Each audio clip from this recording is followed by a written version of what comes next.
lórí àbájáde èsì ìdìbò ààrẹ ìpínlẹ̀ mẹ́fà wọ́ ìjọba àpapọ̀ àti Inec relé ẹjọ́ tó ga jùlọ.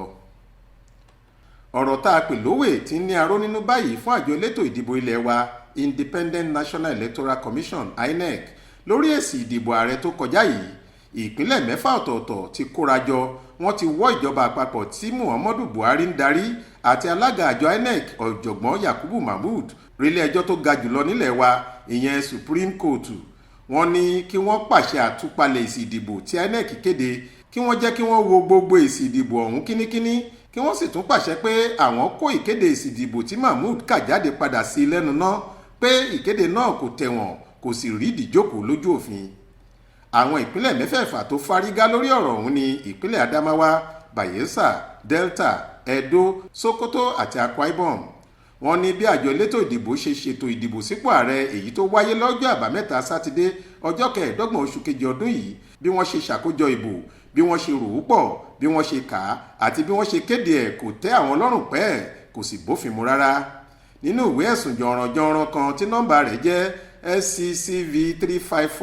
354/2023 tí amòfin àgbà Mike Ozekome tó jẹ́ òléwájú nínú àwọn lọ́ọ̀yà tó ṣojú fún olùpẹ̀jọ́ tẹ́ pẹpẹ rẹ̀ síwájú ilé ẹjọ́ tó ga jùlọ ọ̀hún, ẹ̀bẹ̀ oríṣi 6 ọ̀tọ̀ọ̀tọ̀ ni wọ́n fi síwájú ilé ẹjọ́ náà. àkọ́kọ́ ni pé kí ilé ẹjọ́ gíga jùlọ pàṣẹ pé gbogbo àbájáde èsì ìdìbò sípò ààrẹ tó wáyé lọ́jọ́ 25 oṣù February ọdún 2023 èyí tí alága àjọ INEC kéde rẹ̀ ní ibùdó ìkéde èsì ìdìbò àpapọ̀ National Collation Center l'Abuja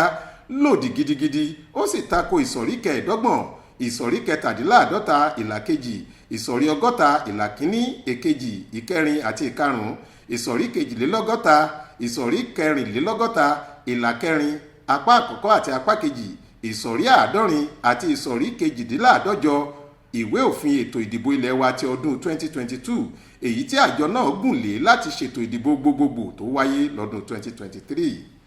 wọ́n ló tún tako ìsọ̀rí 38 ìwé ètò àti ìlànà tí INEC ń lò láti darí ètò ìdìbò ti ọdún 2022. bẹ́ẹ̀ ni kinní náà kò tún bá kókó kejì, ìlà 8 àti ìlà 9 ìwé ètò àti ìlànà INEC mu. torí èyí kílé ẹjọ́ pàṣẹ pé gbogbo èsì tí wọ́n kà ọ̀hún kò nítumọ̀, bí ìgbà tí INEC lanu tí atẹ́gùn lásán jáde ni.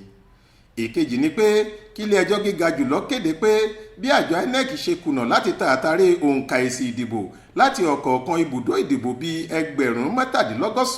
176,974 tó wà káàkiri orílẹ̀-èdè yìí sórí ẹ̀rọ ayélujára lórí ìkànnì tí wọ́n láwọn máa fi òǹkà ìbò ààrẹ àti tàwọn aṣòfin táwọn èèyàn dì lọ́jọ́ 25 oṣù kejì náà ṣọwọ́ sí lẹ́yẹ òsọkà tako àwọn ìsọ̀rí tí wọ́n tọ́ka sí lókè ìṣáájú wọ̀nyí nínú abala ìwé òfin ètò ìdìbò ilé wa tọdún 2022.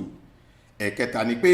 kí ilé ẹjọ́ pàṣẹ pé bí INEC àti ìjọba àpapọ̀ ṣe kùnà láti ta àtàrí form EC8A tí wọ́n kọ èsì ìdìbò sínú rẹ̀ láwọn ibùdó ìdìbò kọ̀ọ̀kan sí, tí wọn kò sì fi ẹ̀dà fọ́ọ̀mù náà ṣọwọ́ sórí ìkànnì wọn lórí ẹ̀rọ ayélujára kò bófin mu, ó tako ìlànà iṣẹ́ wọn kò sì tọ̀nà. èyí tó kẹ́yìn nínú ìbéèrè wọn ni pé kí ilé ẹjọ́ gíga jùlọ fàṣẹ sí i pé kí àyẹ̀wò, àtúnyẹ̀wò, àtúpalẹ̀, ìfọ́síwẹ́wẹ́ àti ìtọpinpin wáyé lórí gbogbo èsì ìbò tí wọ́n ti kéde rẹ̀ sẹ́yìn, pàápàá àwọn èsì ìdìbò tí wọ́n gba ọ̀nà tó yàtọ̀ sí èyí tí òfin ètò ìdìbò là kalẹ̀ kó jọ.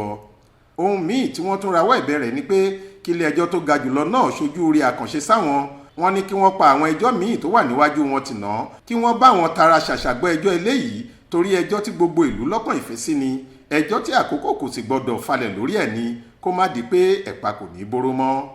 Aláròyé gbọ́ pé ilé ẹjọ́ gíga jùlọ ti gba ìwé ẹ̀sùn náà wọlé, wọ́n sì ti lù lóǹtẹ̀, ṣùgbọ́n wọn ò tí ì sọ ọjọ́ tí ìgbẹ́jọ́ yóò bẹ̀rẹ̀ lórí ẹ̀.